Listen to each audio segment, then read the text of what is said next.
Que a paz do Senhor Jesus Cristo esteja conosco hoje e sempre. Continuamos o nosso estudo da série sobre obsessão, do autor espiritual Manuel Filomeno de Miranda, psicografado pelo médium Divaldo Pereira Franco, em específico, o trabalho da obra Nas Fronteiras da Loucura, em razão do Carnaval, ao qual estamos fazendo um estudo especial.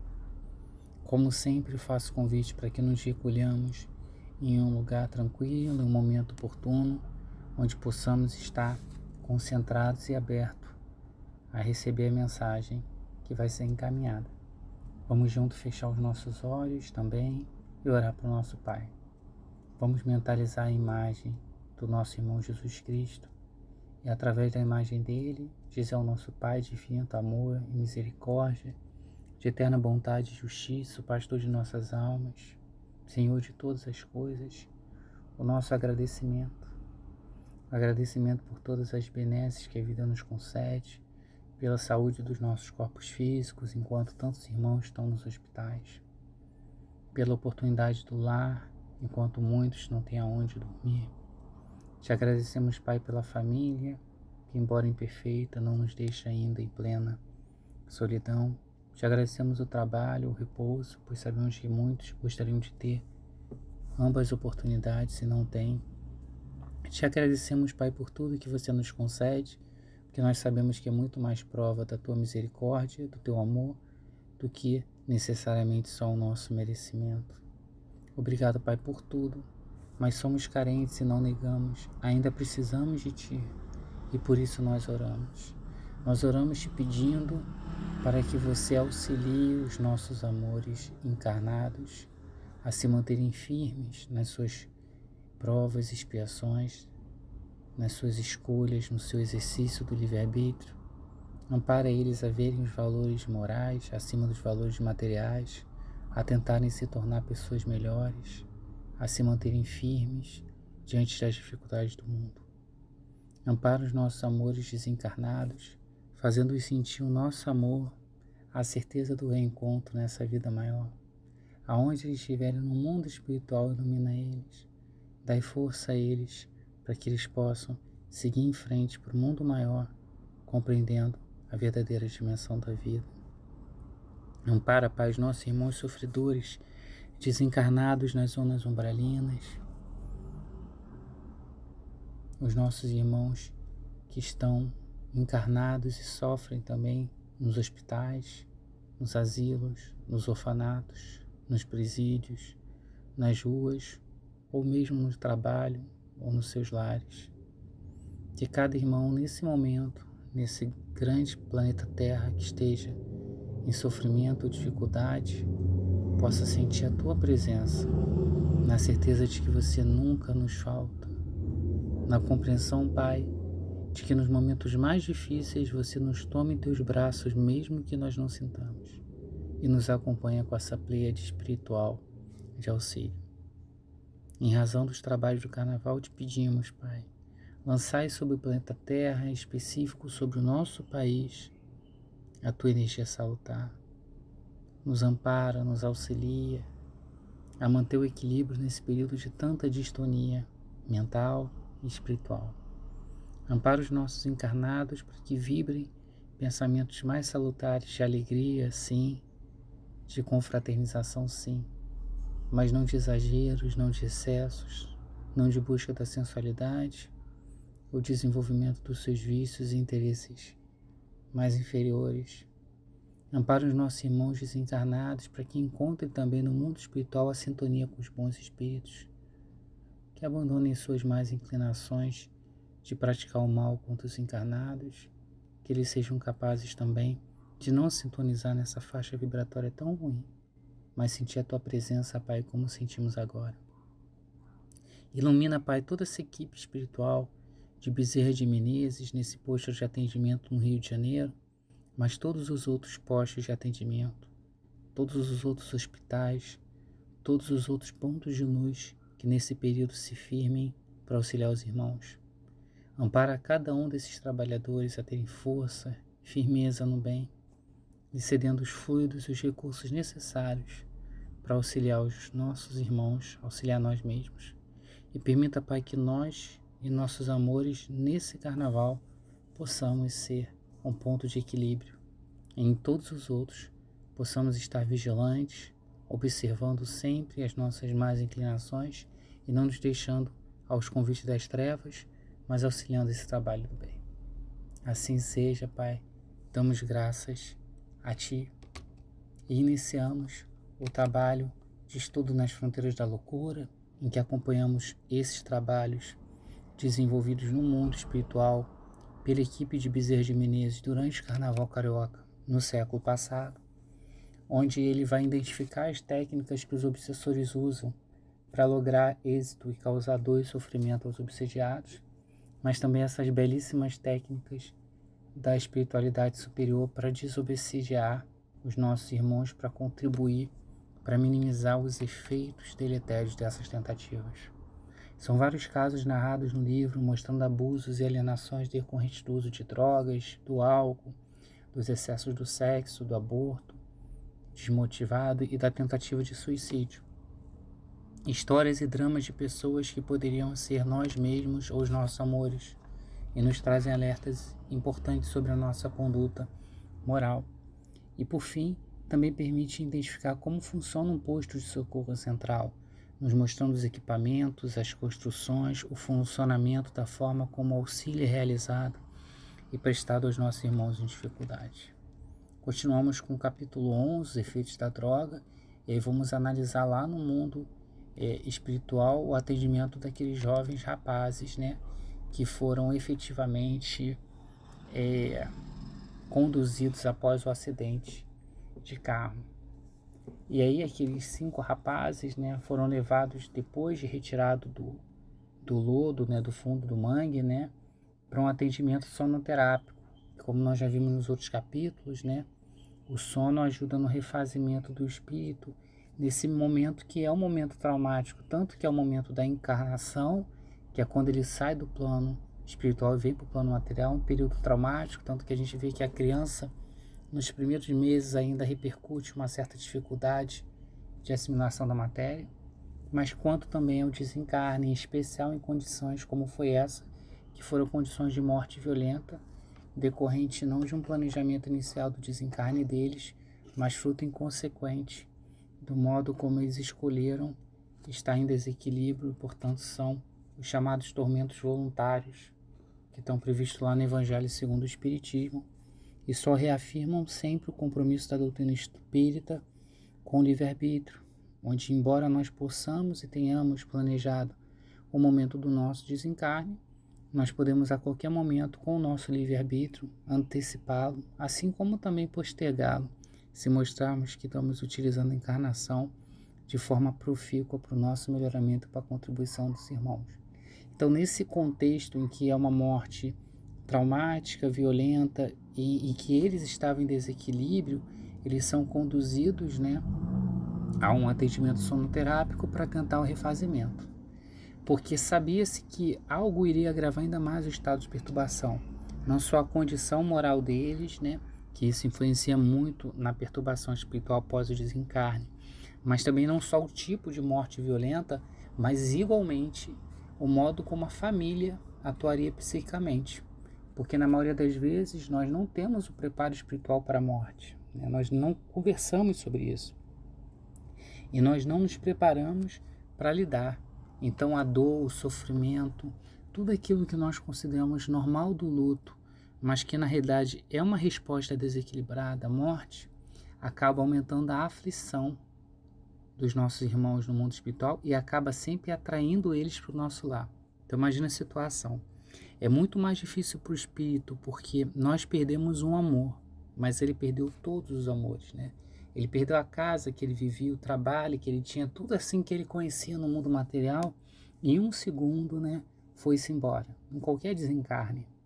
Então imagina já o sofrimento e a dificuldade que tem das perdas que esse espírito vivenciou, do próprio movimento, né, para a morte, que é esse movimento de desligamento que ainda é traumático na maioria das vezes, se não for uma causa de morte natural, se não houver certa envergadura moral desse espírito. E aí, nesse caso, os familiares em desequilíbrio, chorando, chamando, né, mostrando esse tipo de comportamento, agrava a aflição e muitas vezes atrai eles para o lar, onde eles tentam responder, né, efetivamente a pessoa e não conseguem. E aumenta então mais ainda o seu desespero. Então, naturalmente, com o pensamento, quando a gente pensa em alguém, a gente sintoniza com essa pessoa. E se ela estiver desencarnada, a tendência é você atrair ela, né? E aí imagina, né? Eles são atraídos, né? Desejam atender o que a pessoa está pedindo, desejam consolar, desejam estar ali perto, mas eles não conseguem. Então, assim, junto aos seus desesperos tradicionais que já estão enfrentando, eles enfrentam essa dose um pouco maior. Então, dentro da misericórdia divina, embora fossem irmãos ainda que estivessem em desequilíbrio, em erro, mas nós vimos que a avó do rapaz, que a gente vai discutir daqui a pouco, ora por eles, ela tem um merecimento, um mérito, a misericórdia divina alcança eles e vai deixar eles já adormecer um pouco para eles se refazerem, mas eles dificilmente vão ter um adormecimento tranquilo, ou seja, esses espíritos vão entrar em inatividade. Quando a gente fala adormecer, né, como eles já não estão mais na matéria, não é propriamente um adormecer como é no corpo físico, é uma inatividade, né? Eles vão ficar inativos, mas vão enfrentar na tela mental deles, né, todas essas imagens que vão ser encaminhadas pelos parentes em desequilíbrio, né? Fora que eles vão também resgatar dali os pesadelos das imagens dos últimos momentos do desencarne deles, né? E das próprias zonas profundas do inconsciente, onde vai trazer os desequilíbrios e afins, né? É por isso que Manuel Filomeno de Miranda explica que o processo de desencarne necessita de um tempo suficiente para que o espírito não só se desligue célula a célula, o corpo espiritual do corpo físico, mas que ele seja capaz de tirar essa impregnação dos seus fluidos mais grosseiros, né? Porque lembra, a morte violenta, nós vimos isso num dos capítulos anteriores, ela só mata o corpo físico, ela não significa uma libertação do ser espiritual. Tanto do ponto de vista fluídico, né? Ou seja, a interrupção do laço não significa desligamento automático, quanto do ponto de vista moral. Ninguém chega no mundo espiritual diferente só porque morreu. A morte é só um fenômeno físico, né? Para ser um fenômeno moral, o espírito precisa se reajustar. E aí, nesse capítulo, nós vamos vendo como funciona esse socorro, né? Como foi discutido aqui, a Ruth, ela fez uma prece, né? Quando ela tenta sintonizar com o neto, que, salvo me engano, é o Vitor, né? Ela tenta sintonizar com o Vitor. E ela não consegue fazer com que ele perceba os pensamentos dela ou consiga ser influenciado por ela. E o acidente ia acabar acontecendo, ela antevê isso, né? Ela imediatamente faz uma prece pela equipe que ela sabia que estava atendendo, e como na imagem, aquele pavilhão de comunicação desse posto de atendimento recebe a prece, e viu que imediatamente a prece dela não só era urgente, mas como ela tinha mérito para ser atendida. Então, retorna a informação do Manuel Filomeno de Miranda de que o centro de comunicação ele não capta só os pensamentos e as preces. Ele também, através daqueles equipamentos que nós vimos, ele consegue separar pela sintonia de quem está emitindo a prece e identificar a gravidade da situação ou não, bem como o merecimento daquele que pede. E em outra encarnação, o neto dela tinha sido o filho dela, por isso que ela tinha uma ligação muito forte. Só que na outra encarnação, ele assumiu uma posição social e política, né? Então dá a entender que ele ocupou alguma posição realmente social, né? Alguma posição com algum cargo eletivo, alguma coisa assim, muito alto, que acabou despertando vários ódios e semeou várias dores, né? E aí ele vivenciou um período muito difícil em zonas umbralinas, quando ele desencarnou. Só que ela, lá no mundo espiritual, ela desencarna antes dele, né, na outra encarnação, né, a mãe pede pelo filho e consegue a oportunidade da reencarnação para que fosse possível ele pelo menos atenuar suas faltas, para que ele possivelmente pelo menos se desvinculasse dessas impressões remanescentes que ele sentiu no largo período que ele ficou na zona umbralina. Então isso também é outro apontamento importante, né? O tempo de permanência do espírito na zona umbralina, a experiência que ele tem no mundo espiritual, também se plasma na tela mental, né? Também gera uma repercussão nesse espírito. Então a reencarnação também tem essa proposta, né? Não só com o esquecimento, mas com a oportunidade de uma ambiência em outro local, em outro plano, onde ele possa se liberar dessas impressões angustiantes, né?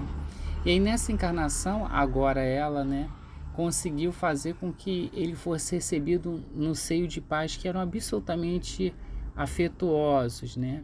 E que também tinham compromissos na outra encarnação em razão de ser rapaz, né? Tanto ela quanto os pais dessa encarnação eram pessoas que na outra encarnação eram parte do grupo que era responsável pelos deslizes que ele fez. Então, assim, todo mundo acabou ali sendo responsável, e a dona Ruth, como era esse espírito que estava auxiliando, ela volta nessa encarnação como avó, né? Ela conduz ele a uma reencarnação com esses pais afetuosos que tinham dívidas com ele, porque dívidas não, tinham um compromisso com ele, porque tinham também participado dos erros que ele fez na outra encarnação, e ela acaba desencarnando, obviamente, mais cedo do que eles, e aquilo dali funcionou também já como um processo expiatório, porque como todos eles, né, de certa forma, eram corresponsáveis nos deslizes que ele cometeu, e na própria morte da avó, que na outra encarnação como mãe, morre em razão também dos inimigos materiais que ele recebe, nós temos efetivamente o desencarne dela antecipado como uma posição, uma situação decorrente de uma expiação para eles. E aí ela vai narrar para a gente um pouco da situação, né? Que o motorista do veículo havia de fato ingerido drogas. Na verdade não é ela que narra, a equipe espiritual confere que ele havia ingerido drogas. Então assim, no próprio perispírito ficam imprimidas essas lesões produzidas pela droga no corpo físico. Então, vocês verem a gravidade, né? A droga não produz só impressões no corpo físico, ela acaba, por essa conexão célula a célula, reverberando no perispírito. Então eles, ao fazer a análise do perispírito dele, veem que ele ingeriu drogas. Essas drogas bloquearam, né, essas áreas do reflexo e da ação motora do próprio espírito. Então ele estava ali absolutamente parado, quase que num estado catatônico, porque elas produzem o mesmo efeito que elas produzem de entorpecimento no corpo, elas produzem no perispírito. Então seus componentes tóxicos imprimem nele essas consequências no perispírito. Inclusive essas consequências são levadas até outra encarnação, ou seja, o uso contínuo, né, vai gerar impressões que são impressões profundas nesse perispírito, que mesmo na outra encarnação em que eu não tenha o uso da droga, eu ainda vou vivenciar as lesões que foram ocasionadas pelo uso contínuo na encarnação anterior, né? E aí, esses espíritos, né, que vivenciaram esse drama, em especial ali o motorista, né, passavam por esse efeito da droga, que é um efeito que, como nós já vimos, não é um efeito temporário, mas é um efeito que na realidade vai repercutir em várias encarnações, né? E que esse efeito naquele momento, né, dali do exercício da dependência na encarnação, estava desarticulando o discernimento e estava interrompendo os comandos do centro da vontade. Então, um dos efeitos que a droga faz é influenciar na mente do espírito, né, e dificultar ele exercer o discernimento local, porque ela gera a situação de entorpecimento, né, e ao mesmo exercer os seus comandos de vontade. Então, se o uso da droga não for já fruto de um processo obsessivo, ele facilita obsessões cruéis, porque deixando o espírito nessa situação de entorpecimento, com essa desarticulação dos centros da vontade, ele acaba fazendo com que ele fique apto a se sujeitar a influenciações espirituais, além de, obviamente, ocasionar danos na área central do cérebro, né, na área da memória, né, e atrapalhar toda a própria organização perispiritual. E aí, para a notícia que a dona Ruth não esperava, por que o Fábio não conseguiu sintonizar com os pensamentos dela, pedindo para que ele falasse com o motorista, para que ele pudesse controlar e evitar o desastre? Porque o Fábio também estava sendo iniciado no uso de drogas. E aí, como ele consumiu drogas, por isso que ele também estava com aquele estado de alegria que a dona Ruth fala no outro capítulo, ele estava sob os estímulos dela e estava com a razão entorpecida. E aí, portanto, atrapalhava a influenciação dela, porque bloqueia, obviamente, né? Interrompe os centros da vontade e deixa esse espírito muito mais suscetível ao comando do obsessor do que efetivamente ao exercício do livre-arbítrio e à identificação da mensagem da dona Ruth, que tentou sintonizar psiquicamente com ele. No capítulo 12, nós vamos discutir o despertamento em outra realidade, né? E nesse capítulo, obviamente, a gente vai rever o caso da Hermance, aquela jovem muito bonita que teria saído no carnaval a convite dos amigos, nós vimos isso nos outros capítulos, né? E acabou caindo na lábia de um jovem que trabalhava aliciando meninas para um bordel e acaba conduzindo o desencarne dela prematuro, já que ela tinha um problema no coração que até mesmo ela desconhecia, e a situação extremamente tensa e igualmente o próprio uso do clorofórmico no pano em quantidade excessiva deflagrou o desastre no coração dela que já se esperava. Então, a irmã Melide, né, ela foi lá, né, lembra que a irmã Melide foi a vovó dela que conseguiu pedir o amparo e a equipe espiritual do Bezerra para ajudar. Ela foi até o lar da Hermance, onde já era, né, outro dia, e a angústia tinha se instalado lá, porque a Hermance não voltou. E os jovens até tentaram acalmar a família, falando, não, ela só foi conversar com o rapaz, ela já deve estar voltando, tá tudo bem. Mas nada da irmã se voltar, nada de se ter notícia delas, até que a polícia encontra o corpo e entra em contato, né, com a família. Conforme a família tem notícia da morte da irmã, se começa a vibrar, como nós vimos no capítulo anterior, e esse processo de vibração produzido ali em cima da irmã faz com que ela comece a dar sinais de inquietação, né? Ou seja, ela estava naquele sono de refazimento igual os jovens rapazes acidentados no carro.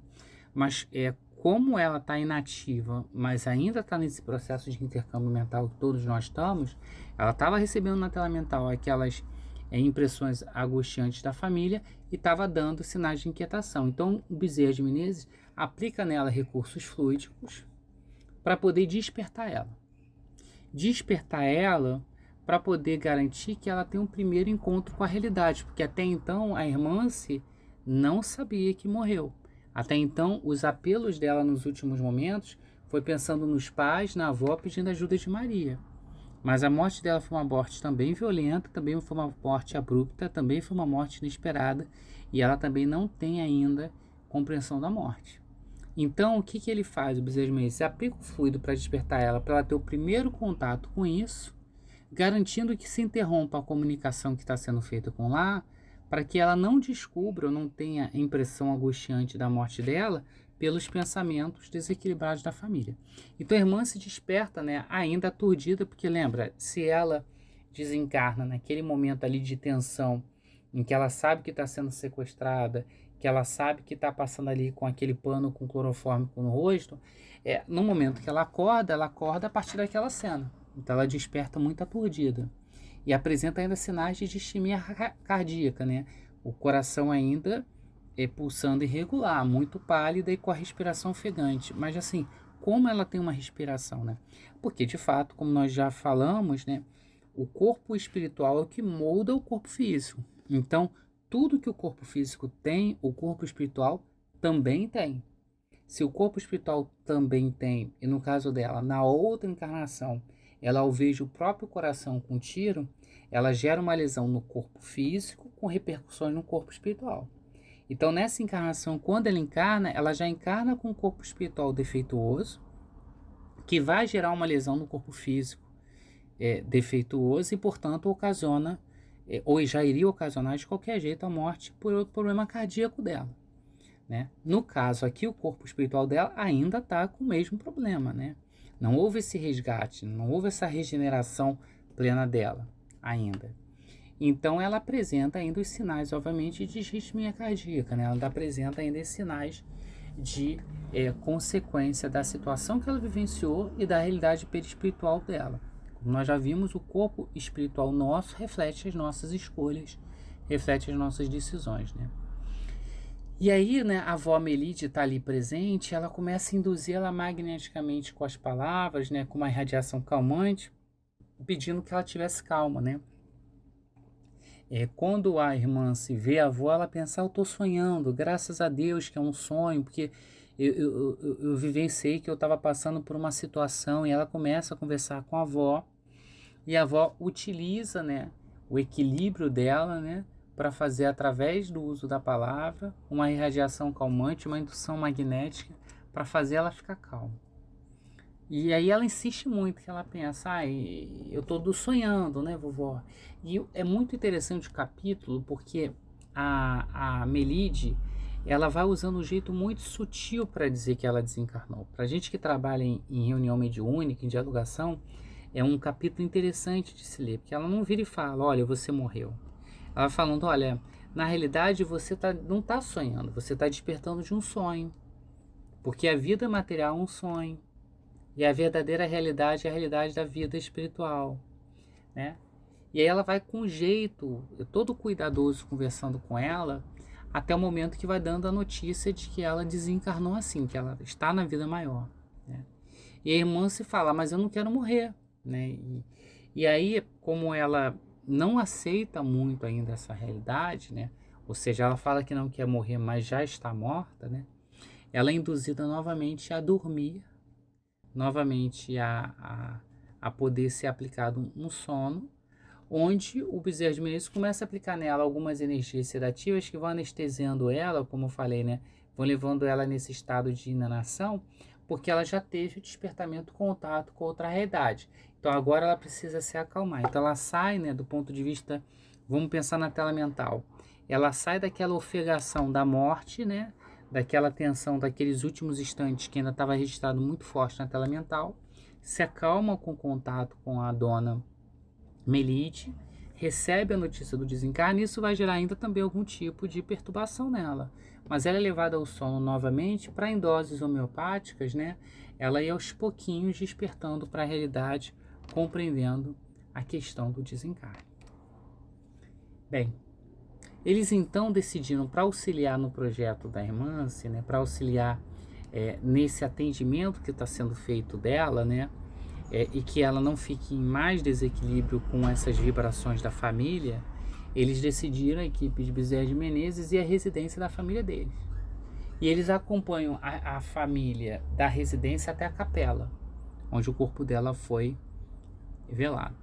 E, obviamente, a família está em dor, está em sofrimento, foi um desencarne repentino, ela é muito jovem, nós ainda não temos essa preparação para a morte.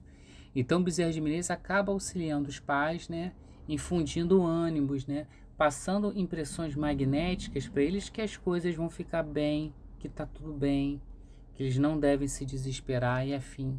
Para tentar mudar o panorama mental deles, para eles não atrapalharem a situação da irmã, né? E é interessante notar que, ao contrário dos jovens rapazes, né, desde o momento que aconteceu o desastre com a irmã, a Melide, né, a avó dela, já ficou ali acompanhando o corpo e já tinha pedido ajuda dos cooperadores. Então, embora ela morreu muito jovem, com muito fluido vital, ela não sofre um processo de vampirização, nem se ameaça sofrer um processo de vampirização, como aconteceu com os 5 jovens no carro, porque ela já estava ali acompanhando ela, garantindo que as últimas energias dela não fossem de fato vampirizadas. Então ela acompanhou aquele trabalho todo, né? Bem, enquanto isso, foi comunicado à equipe que o veículo do Mangue foi retirado, né, dos 5 rapazes, e os corpos deles foram conduzidos para o necrotério. Então a equipe espiritual agora, depois de ter feito auxílio à família ali na capela, vai lá no necrotério para fazer o auxílio de fato aos irmãos. Mas por que eles vão de fato no necrotério fazer auxílios aos irmãos? Porque como nós vimos lá, quando eles são retirados do mangue, os laços mais grossos são soltados pela equipe habilidosa espiritual. Mas a vinculação ainda célula a célula do corpo espiritual ao corpo físico ainda existe.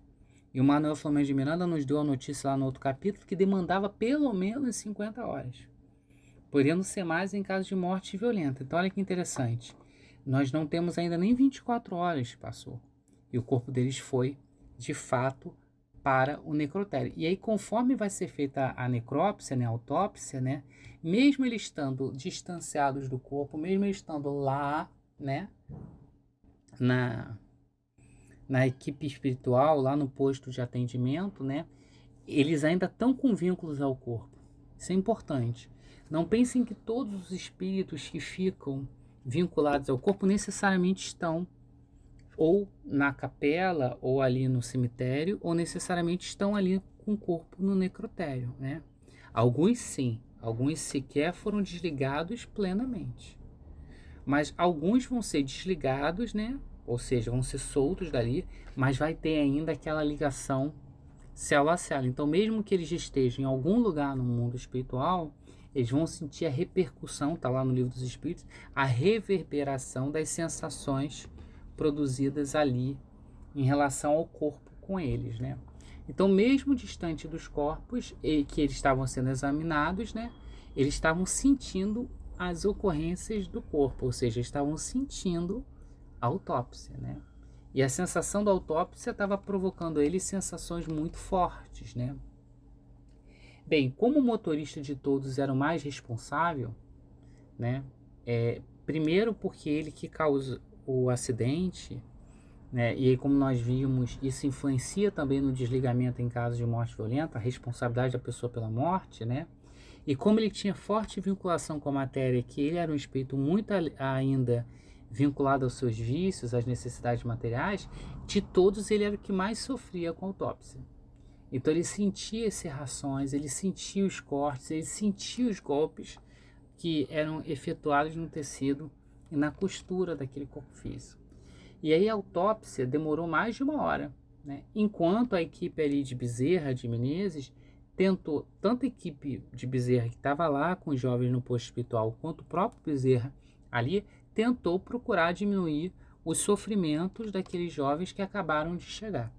Claro que dos 5 jovens, se o motorista é o que está na posição mais grave pela responsabilidade e pela mal viciação dele, o Fábio, como era o mais jovem, tinha 17 anos e estava começando a ser induzido na viciação de drogas, foi que era o menos comprometido, né? Ele tinha menos compromisso. E também ele tinha o auxílio da dona Ruth, que estava ali o tempo todo pedindo por ele. Então ele recebeu de todos uma dose maior de anestésico, né? E ele acabou vivendo o drama muito mais de forma psíquica do que física. Então, por mais que por essa dose de anestésico ele não sentiu a reverberação daquela dor em razão do contato com o corpo físico, ele, por outro lado, psiquicamente, na tela mental dele, ele sentiu as cenas. Tem um capítulo, ou melhor, um capítulo não, tem o final de um dos capítulos do Livro dos Espíritos, que é anotações teóricas sobre a sensação dos espíritos, que quem puder, para complementar esse estudo, deveria ler, porque é o ensaio teórico, né, sobre a sensação dos espíritos. Porque nesse final do capítulo vai mostrar que, na realidade, quem sente não é o corpo, quem sente é o espírito, né? O espírito é o que tem sensações porque ele é o princípio inteligente. O corpo é sempre matéria inerte. Então, quando alguém encosta no nosso corpo, nós só estamos sentindo porque tem um espírito ali que consegue, por essa ligação do corpo espiritual com o corpo físico, transmitir o impulso do corpo físico para o espírito, mas é o espírito que vai sentir. Por isso que algumas pessoas sentem uma dor muito maior do que outras em situações idênticas, né? Se a sensação fosse do corpo, 2 pessoas que operaram sentiram as mesmas dores com a operação. Mas como na realidade é a sensação do espírito, a repercussão do que aconteceu no corpo vai ser sentido de forma diferenciada por cada espírito. Então quem sente é o espírito, não é o corpo. Como foi aplicada ali doses de anestésico, né? Como foi utilizado ali recursos fluídicos para o espírito ficar num estado em que ele não sentisse, o Fábio sentiu muito menos do que os outros. A sensação que ele vai ser na tela mental daquilo que ele vivenciou naquele momento dali. Bem, depois, obviamente, do que ocorreu, né, da autópsia, eles foram despertados, quase todos, né? E eles foram despertados pelos apelos dos pais e dos irmãos que até então, no mundo material, já estavam sabendo da morte dos jovens. E aí volta a falar, clamavam com dor, com sofrimento, né? Imploravam para que eles voltassem e tudo mais, né? E aí tem uma situação bem interessante, né? Que alguns partem dali imediatamente. Ou seja, alguns saem dali, como eu falei, são atraídos por esse chamado dos familiares e vão. E eles não são impedidos de ir. E aí o Manuel Flores de Miranda fica querendo saber por que isso, né? E aí o Bezerra de Menezes chama bem claro para ele que nenhuma pessoa tem um privilégio ou proteção que não seja justificável. Eles não tinham méritos o suficiente pelo modo como eles conduziam a vida deles para que demandasse uma proteção ali especial. É bem diferente do caso da irmã, que lembrem, ela nessa encarnação estava tendo uma conduta moral adequada. No capítulo relativo ao caso dela, vocês podem relembrar que eu falo exatamente isso. Então, por ela ter uma conduta moral compatível, o que acontece? Ela consegue ter o auxílio de, por exemplo, ser levada efetivamente ao descanso e eles irem acompanhar o enterro dela para poder acalmar os familiares, para ela não vivenciar essa sensação. Os jovens não. Então, quase todos despertam, alguns saem imediatamente e vão atender os apelos da família. E aí Bezerra de Menezes chama a atenção. Cada um respira a psicosfera que gera no campo mental. Uma vida de desequilíbrio resulta também um momento de desequilíbrio no desencarne, né? Nos momentos posteriores, né? O motorista acorda também, ele apresenta face de loucuras, seja pelo processo obsessivo, seja pela situação que ele está vivenciando de desequilíbrio pelas drogas, né?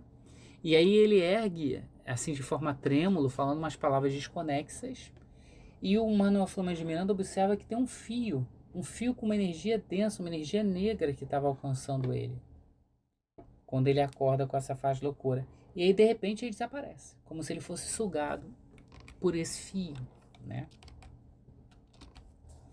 E aí, o Manuel Flores de Miranda descobre que ele foi atender, né, as famílias, não a família dele apenas, né, mas as famílias dos outros rapazes, que quando descobriram a responsabilidade dele no acidente, a polícia já tinha informado que ele havia utilizado drogas, lembra? A autópsia já ocorreu, né? Começaram a fazer blasfêmia e acusação, começaram a mentalizar com ódio sobre eles, naquela ideia de que ele teria tirado os amores dela, que ele teria levado aquele grupo em sofrimento, né?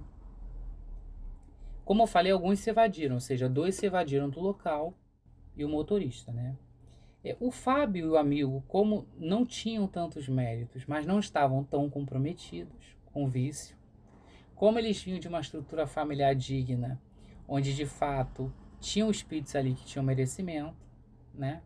Eles foram poupados, seja da presença do cadáver, então eles não foram conduzidos até o enterro pelo apelo da família, como aconteceu com esses 2 amigos do Fábio, nem foi conduzido, como aconteceu com o motorista, ao apelo das outras famílias com raiva deles também ali no enterro, né? Então eles foram poupados da presença de ver o cadáver deles e de vivenciar essas cenas, né? Mas claro, né, que eles não se furtariam da necessidade de recuperação. Em alguma medida eles estavam numa faixa de desequilíbrio por terem aceitado e por estarem com aquele grupo de jovens ali desequilibrados naquele momento. Então, em algum momento eles teriam que vivenciar uma situação de recuperação, mas, né, a antiga mãe dele, que nessa encarnação, né, estava na condição de avó, estava ali para acompanhar ele e auxiliar ele da forma que pudesse. No capítulo 13, Experiências Novas, né, Manuel Flores de Miranda aponta que já estávamos no último dia de carnaval E como seria o último dia de carnaval, se aguardava uma soma muito maior de atividade, né? Uma soma muito maior de ação humana. Geralmente no último dia do carnaval, as pessoas querem aproveitar o máximo que puder. Isso significa vivenciar uma série de excessos. Então ele aponta que várias moléstias físicas graves vão acontecer por uso excessivo de bebida, de drogas, né? De sexo desequilibrado, né? Vários comportamentos morais que de certa forma estavam reprimidos ou contidos vão se ampliar, porque depois de um período de dias de carnaval, de apetite desmedido, a tendência é essa pessoa ter uma dificuldade para se colocar no eixo depois, né? Vários distúrbios afetivos são criados, de paixões desequilibradas criadas no carnaval, que depois vão ter que enfrentar o fim da ilusão da festa, né? O retorno à normalidade, né? Fora os problemas financeiros, os gastos que as pessoas poderiam ter evitado. E, novamente, uma nova forma de Miranda, sem criticar, sem julgar ninguém, porque cada pessoa é uma pessoa, cada um vai vivenciar a realidade do carnaval de uma forma. Então nós não podemos julgar os nossos irmãos. Podemos encontrar pessoas que estejam na sua casa desequilibradas e outras que estejam na festa equilibradas. Não podemos fazer o julgamento. Mas ele vai chamar a atenção que esses irmãos que estavam ali em desequilíbrio, né, não se deram conta de que nós podemos nos espairecer, nós podemos nos divertir, nós podemos ter momentos de alegria sem destruir a vida, né? Sem aceitar esse apelo pela desordem, pela falta de equilíbrio, né? Sem aceitar esse apelo da busca do prazer sem comprometimento, sem responsabilidade afetiva, né? Sem essa fuga das responsabilidades, que é o que acaba levando ao desequilíbrio, né? Entender que nós temos liberdade para tudo fazer, mas que devemos usar ela com responsabilidade. Então ele acompanha ali no pavilhão, né, no último dia de carnaval, um grande número de desencarnados, de pessoas, né, que desencarnaram em razão do carnaval, ou seja, por causa de uma festa de alguns dias, elas não vão aproveitar o resto dos dias do ano encarnados, né? E que estavam num estado lamentável de tristeza, se arrependendo sinceramente por terem cedido à situação que elas se colocaram e terem encontrado aquele resultado triste que foi vivenciado. E aí nesse momento, né, nós encontramos uma solicitação de uma emergência ali no pavilhão, né? O Manuel Flamejando fica sabendo que tem mais uma urgência que foi percebida pelo centro de comunicação do irmão Arthur, que é um médico que atuou no mundo material, né? E atua no mundo espiritual com uma ação em caridade em favor dos próximos, em que ele pedia ajuda porque ele tinha desencarnado, né, e deixado a esposa e a filha, e naquele momento nós vivenciávamos uma situação em que a filha dele de 18 anos tinha tentado suicídio, né, porque a esposa dele, né, que ficou responsável pelo cuidado da filha, ela não tinha um desenvolvimento pleno dos valores, tinha um problema de caráter, né. E aí ela acaba não compreendendo bem a sua filha, não dando bem muito carinho para ela. A menina se casa muito jovem, com um jovem que ela não tinha uma afeição aprofundada, não tinha uma relação boa. E nesse quadro de abandono afetivo que ela vivenciou, ela comete ali o suicídio. Naquele momento ela estava em cirurgia no hospital, onde estavam tentando suturar os pulsos, estavam tentando conter hemorragia. E aí ela teve uma parada cardíaca nesse momento. Bem, a equipe espiritual estava lá acompanhando, o Manuel Flamande de Miranda olhando, e aí eles olham no momento que ela tem uma parada cardíaca e veem o espírito dela desdobrado do corpo, né? E ele estava ali numa agitação muito forte, porque ela estava sendo presa, né? Ela estava sob o domínio ali de um obsessor que se recusava a deixá-la retornar para o corpo físico, alegando que se ela queria tanto morrer, ele não ia deixá-la voltar realmente ao corpo, já que ela cometeu o suicídio. O Dr. Bezerra de Menezes, então, ele conversa com Algoz, né? Fica tentando ali convencer ele a mudar o panorama mental e, portanto, a sua ação.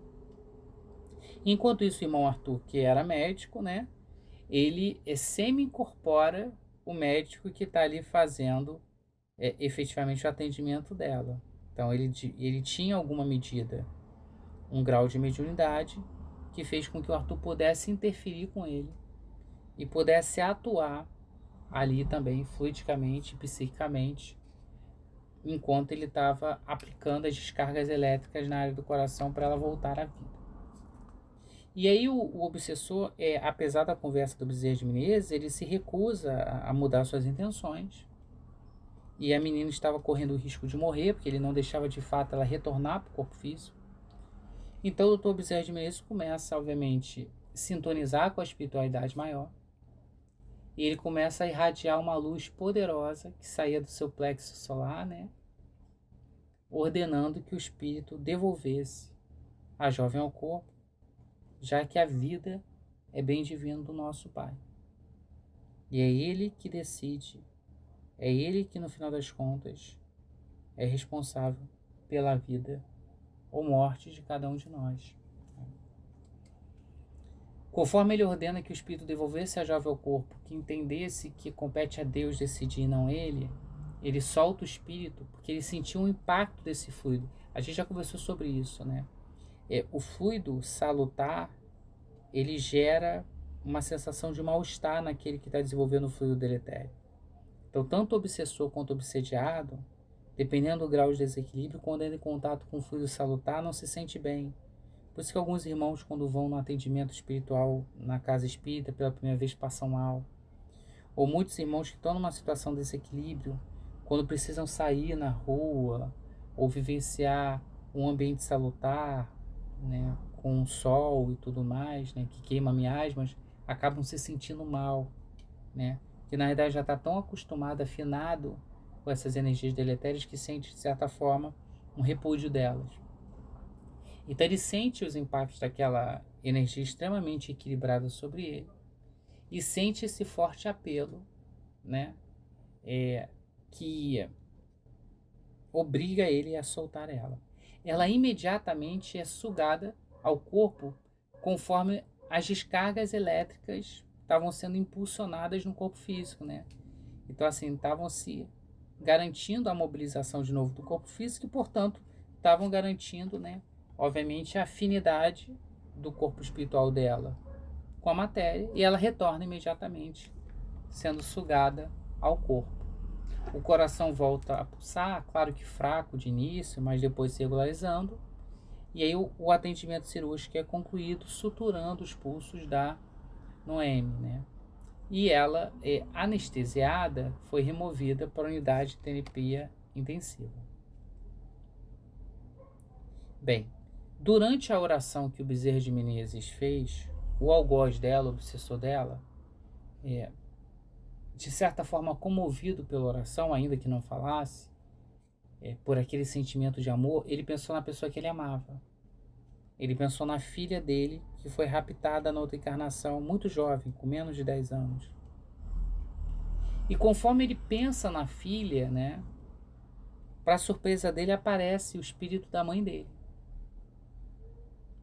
E a mãe dele, que tinha ouvido esse apelo dele, que tinha ouvido, né, sentido o apelo também de Bezerra de Menezes, aparece ali na cena justamente com o espírito da filha dele que foi raptada. Na cena ela aparece ainda com a idade que ela tinha quando ela foi raptada e desapareceu, né? Como pode isso, emissório? O nosso perispírito ele é modelado. E como está no livro dos espíritos, o espírito aparece para a pessoa da forma ao qual ele possa ser compreendido. Se você conhecer alguém nesta encarnação, não adianta ele aparecer com a vestimenta, não adianta ele aparecer com a aparência que ele teve em 3 encarnações anteriores. Então, como o perispírito ele é modelável e, acima de tudo, como a mente é responsável pela projeção dele, ainda que não seja consciente, né, é natural que o espírito acabe aparecendo da forma que a pessoa identifica, né? E aí ele se emociona, todos se emocionam, né? Comove a todos a cena de reencontro de amor, porque isso é importantíssimo para nós. Não existe Bangu 3 no mundo espiritual, né? Não é através do ódio que nós reconstruímos os laços, é através do amor. Não o amor desequilibrado das sensações, do desejo da matéria, né? Mas o amor fraterno, o amor sincero, de cuidado e desinteressado. Então a equipe espiritual, né, seguindo o apelo de Bezerra de Menezes, a espiritualidade maior promove auxílio fazendo o quê? Qual a melhor forma de promover a desobsessão e desmantelar os planos das trevas do que transformar aquele agente de desequilíbrio em um agente de reparação? Então eles trazem o amor dele. E todos nós nos comovemos com os nossos amores, ele se comove. E aí a mãe dele pede então imediatamente a Bezerra de Menezes se ele poderia ser atendido, socorrido no posto de socorro, aproveitando aquele momento que ele está equilibrado. E Bezerra de Menezes aceita e ele vai para o posto de socorro para depois ser encaminhado para uma colônia espiritual onde vai ser feito o tratamento. Porque como nós vimos, esse posto de socorro ele é montado durante o carnaval para o atendimento emergencial. Depois nós temos os outros postos aqui nesse plano, depois nós temos em outros planos da crosta terrestre as colônias, então nós temos lugares mais apropriados para atendimento de longa data. E aí o irmão Arthur vai contar um pouco do drama da Noemi no capítulo 14, né? E ele vai contar que ela nasceu naquele lar com ele, né? Com compromissos muito pretéritos de outra encarnação, né? Mas que a mãe dela vai sofrer as consequências desse ato ali de tentativa de suicídio, porque ela era, e nós vamos ver daqui a pouco, em boa medida também responsável por aquela ação. Claro que todos nós temos o livre-arbítrio, mas também está lá no livro dos Espíritos em relação à questão do homicídio, a questão do suicídio, que as pessoas que conduzem aquele estado de desequilíbrio da pessoa também, que acabam influenciando em alguma medida, embora ela tenha um livre-arbítrio para as decisões dela, mas essas pessoas também vão ser responsabilizadas na medida, obviamente, da sua culpa em relação à situação. Então, em algum momento, né, ela vai encontrar as consequências, né, a Inalda, a mãe dela, pelo modo como ela contribuiu na situação da filha, o que é triste, porque a oportunidade da maternidade deveria ser uma oportunidade de auxílio ao próximo, né? Que deveria, de fato, ser capaz de auxiliar. Mas Manuel chama atenção, né? Ou perdão, o próprio Arthur chama atenção, né?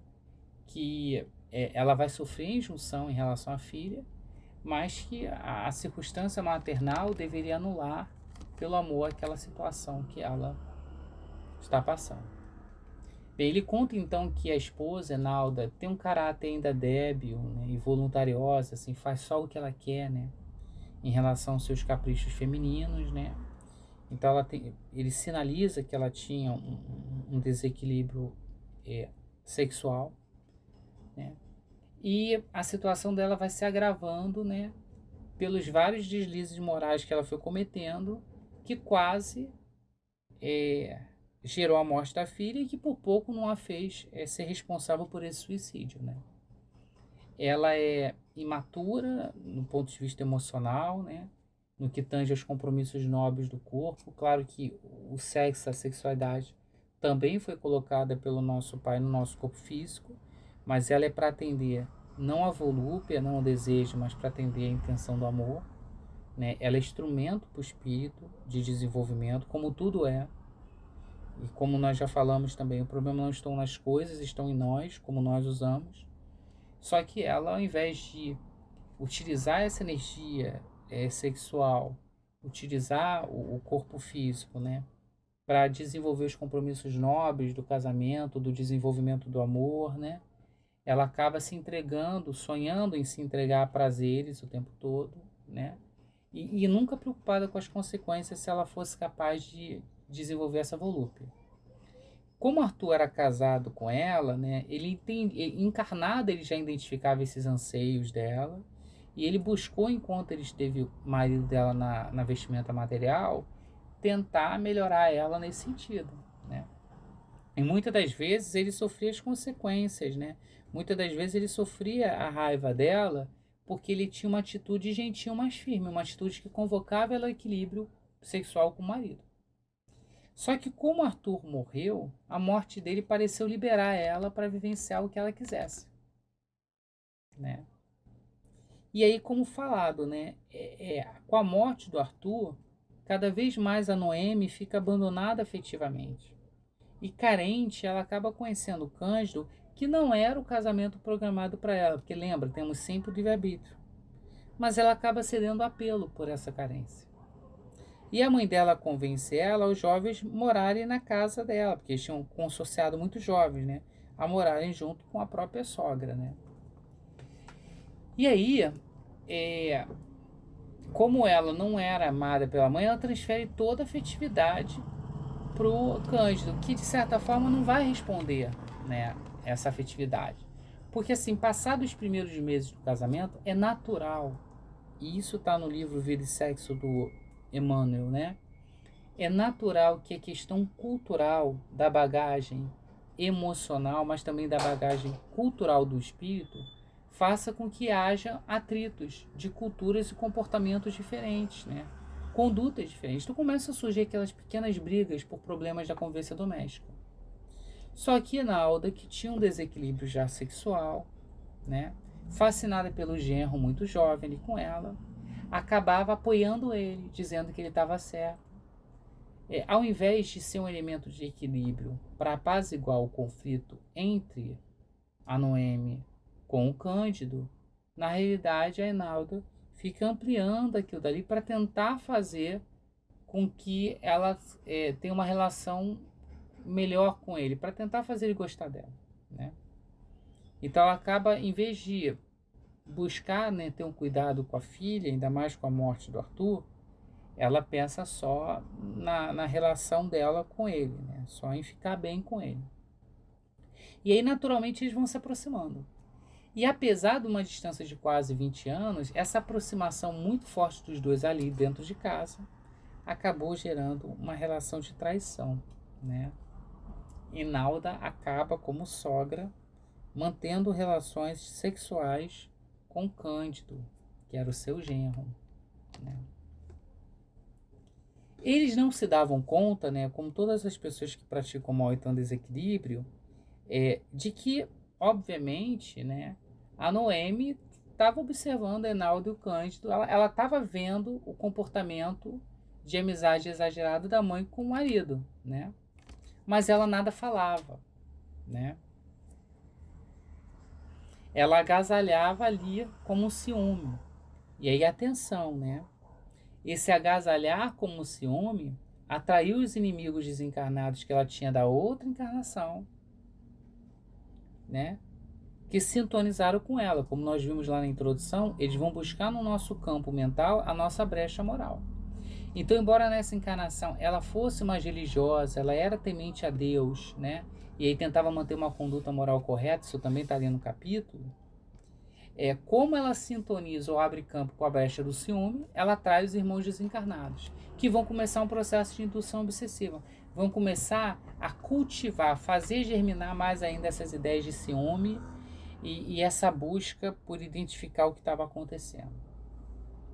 Um deles, né, que foi o nosso irmão que a gente viu que estava lá no hospital, que prendeu o corpo da Noemi e não deixava ela voltar à matéria, né? Um deles, né, um desses obsessores é ele, né?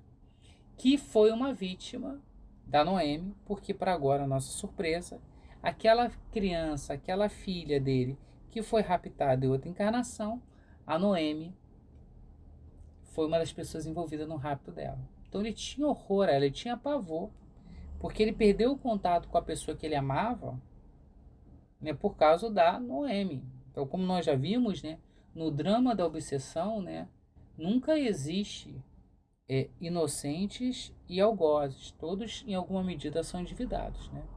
E aí essa conexão, né, porque isso também gera sintonia, né? A culpa e o erro, né? Tá lá no céu e inferno. Enquanto o espírito não se repara, ele permanece vinculado às consequências do mal. Então, olhemos também a obsessão como uma dessas consequências do mal. Então, forma-se uma conexão entre a Noemi e ele passa a inspirar ela. o tempo todo. Ele quer causar o mal para ela, né? Pelo que ela fez com a filha dele. Então ele começa a inspirar a Noemi o tempo todo de que ela tinha que pegar os dois no flagra, que ela tinha que encontrar o que ele estava fazendo.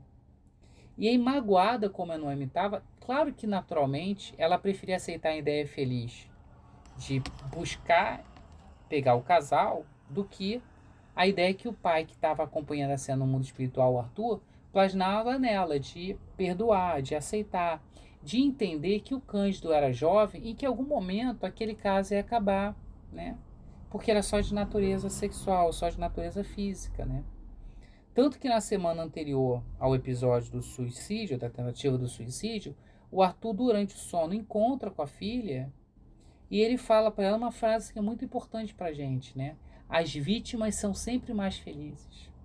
Como diz Chico Xavier Emmanuel, se não me engano, né? Na matemática da vida, é sempre melhor ser a pessoa que sofre ofensa do que a que pratica. Porque a que sofre ofensa está se liberando de uma aprovação ou de uma expiação. Mas a pessoa que comete ofensa está contraindo dívida para reparar. E que a situação mudaria. E aí ela chora, ela desperta com essa impressão do sono muito forte e convida o marido para uma viagem, para eles poderem sair de casa, poderem conversar, poderem pensar sobre o futuro. Só que o obsessor dela estava lá. E ele influencia o Cândido para dizer que ele não queria sair. E aí ele acaba influenciando ela a armar uma cilada. E ela arma. Ela diz que vai sair com os amigos, né? Que vai retornar depois do almoço. E ela deixa o Cândido, né? E a mãe em casa sozinho. Só que nisso ela não saiu. Ela nem saiu do hall do apartamento dela. Então ela espera passar alguns momentos. Ela sobe no edifício sob a alegação de que ela tinha esquecido alguma coisa em casa. E encontra os dois, né, juntos, né, naquele delito que eles estavam praticando. E aí, nervosa, né, transvirada, ela acaba discutindo com os dois e o marido esbofeta ela. E aí a sensação é muito forte, né? O conflito é muito forte. Lembra? Primeiro slide da introdução, quando a gente estudou. Nós transitamos muito fácil entre o equilíbrio e desequilíbrio, que nós vivenciamos muito tempo no desequilíbrio. Então, aquele instante que ela pega o casal, aqueles minutos que ela discute com eles, aquele segundo que o marido bate nela, é o suficiente para ela se trancar no banheiro e ir para o desequilíbrio total e tentar cortar os pulsos. E olha que interessante, a decisão dela de cortar os pulsos não foi influenciada pelo obsessor. Depois que ela pega os dois no flagra, a discussão, né, o esbofeteamento dela e a ida dela para o banheiro suicidar é tudo escolha dos encarnados. O obsessor armou o circo, mas quem de fato fez o show foram eles. Como sempre somos nós que acabamos, né, com os nossos ainda desequilíbrios fazendo. Então ele não impôs em nenhum momento ela se matar, porque ele queria que ela fosse responsável pelo gesto dela. Por isso que ele prende ela naquele momento que nós vimos no capítulo e fala: você não queria se matar? Aí está. Ele deixa a responsabilidade. O Bezerra de Menezes agradece ao Arthur por ter narrado os fatos, né? Libera ele de qualquer compromisso, dizendo que ele não é responsável, que ele não deve se sentir responsável, né? E estimula ele a assistir a Noemi, indicando que o adversário dela espiritual, agora que encontrou com a filha, né, agora que foi conduzido ali àquele posto de socorro, ele vai sofrer depois o seu tratamento, ele vai ter um caminho também de busca do equilíbrio sob a vigilância da sua mãe. Mas que no momento as preocupações estavam voltadas a Noemi e as providências primeiras que ela vai desenvolver ou vai precisar desenvolver no futuro. E aí, encerrando o estudo de hoje, né, o último capítulo, Recordação de Vida Passada, o Manuel Flamengo de Mena estava pensando muito sobre a situação e estava lembrando que na véspera do carnaval, né, antes de chegar o apelo da Angélica ao benfeitor, eles estiveram no teatro para fazer um trabalho no local onde teriam desfiles de fantasia, que seriam premiados. Um teatro suntuoso, né, que eles chamam a atenção. Então eles foram para desenvolver um trabalho ali, e antes deles se retirarem do recinto, ia começar o desfile. E ele vai trazer para a gente as impressões também ali daquele baile e algumas notícias bem interessantes, né? Então, primeiro ele vai chamar a atenção que o ambiente, né, tinha um odor muito forte, né? O odor formado pelas impregnações que as drogas, que o lança-perfume fazia no local. Nota, ele está no mundo espiritual, no outro plano da vida. Então, a impregnação de drogas e lança-perfume gera na psicosfera também um processo de odor, né? Produz também uma modificação com esse fluido deletério ali. E ali, além do excesso de drogas, ele via que, além de estarem intoxicados os foliões, né, que ali ele viu o fantástico, o sonho, as alucinações vividas, né? Ou seja, a vontade do sucesso, o desespero por ganhar, né? A ilusão de que se ganhasse seria importante, né? Aquilo tudo estava ali na premiação. E nos bastidores ele via que a luta era muito forte, não dava nem para disfarçar. Intrigas, né? Mentiras, promessas de que iam agredir se a pessoa ganhasse, escândalos que estavam sendo contados, né? Palavras vulgares, estava tudo sendo ali construído naquela premiação. E obviamente, num ambiente onde predominava o uso de droga e predominava esse tipo de desequilíbrio, misturavam-se vários espíritos desequilibrados. Espíritos tão desequilibrados que eles tinham um aspecto bestial, ou seja, eles estavam num estado tamanho de desequilíbrio mental que já tinha tido uma degradação do seu corpo perispiritual. O corpo perispiritual não estava numa forma humana, normal, equilibrada. Isso vai ser trabalhado muito nos livros dos bastidores da obsessão. Se o espírito não consegue manter a mente dele em equilíbrio, ele não projeta um corpo mental equilibrado e o perispírito dele não vai modelar um corpo equilibrado. Então, esses espíritos que têm aparência bestial ou lupina, né, parece um animal, mostra o grau de desequilíbrio mental que eles estão vivenciando, que faz com que eles não consigam plasmar no mundo material, perdão, não consigam plasmar no corpo perispiritual um corpo equilibrado. Vários verdugos estavam ali, obsessores, né? Várias técnicas de vampirização estavam sendo utilizadas, principalmente do campo de vista sexual, onde ele via vários encarnados que estavam ali se comprazendo da situação parasitória. Ou seja, havia um desequilíbrio sexual tão forte que ele viu os desencarnados e os encarnados ali numa relação de miscuidade, e até assusta que ele fala, de tal ponto que algumas cenas que ele estava vendo, ele não conseguia identificar quem era o encarnado e quem era o desencarnado, do modo ao qual eles estavam tão ligados sexualmente ali.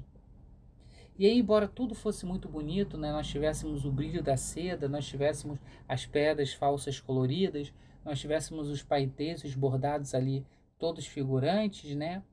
O ambiente em si mostrava que, tirando a aparência da beleza da arte, o padrão vibratório era muito baixo. E tinham muitos foliões que passaram meses se fatigando, meses tentando construir uma fantasia, meses na ilusão de que poderiam ganhar e que se eles ganhassem aquilo faria algo diferente na vida dele. Então ele chama a atenção que muitos tinham consumido muito tempo e dinheiro que poderiam ter sido aplicado para outras coisas. Porque mesmo que se ele ganhasse, o sorriso e o orgulho seria passageiro. No ano que vem já teria outra pessoa ganhando, né? E se ele perdesse, às vezes criava uma situação de ódio, de mágoa muito forte. E ele traz um relato bem interessante que muitos dos que estavam ali escolhiam fantasias suntuosas, fantasias de pessoas famosas, de reis, né? De monarcas, de padres e afins, né? Estavam imitando trajes, né? De personagens que nós vimos que historicamente foram falidos, né? Que embora materialmente possam ter alcançado o auge do poder, como os monarcas, né? Moralmente eles eram falidos, né? E eles acabavam imitando então as paixões dessas pessoas, né? Assim como o monarca gostava de andar bem vestido e ser adorado por todos, eles estavam repetindo esse arquétipo, né? E muitas das vezes esses irmãos estavam repetindo porque eles vivenciaram encarnações anteriores naquilo. Em outras encarnações eles foram essas figuras. E como nós discutimos já que a mente, né, a tela mental, ela reflete a realidade espiritual. Se há várias encarnações atrás eu fui um monarca, mas não abandonei o orgulho, não abandonei a sensação, isso está na minha tela mental. Então isso permanece comigo. Então na hora de escolher a fantasia, eu vou escolher e vou tentar vivenciar aquela cena de novo, repetindo os mesmos efeitos de novo. A premiação ocorreu,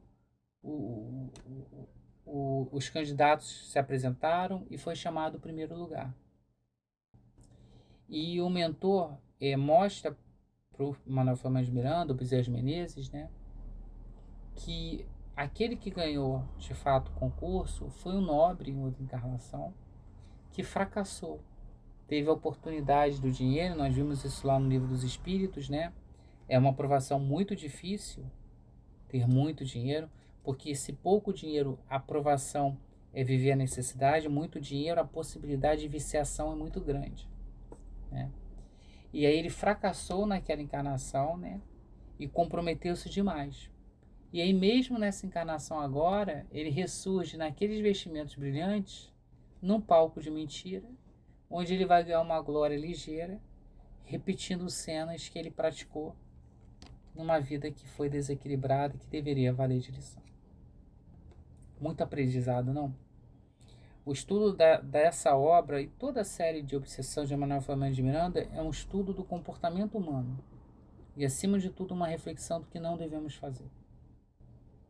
E com esse entendimento, nós vamos agradecer ao Pai por mais esse dia, pela oportunidade desse estudo.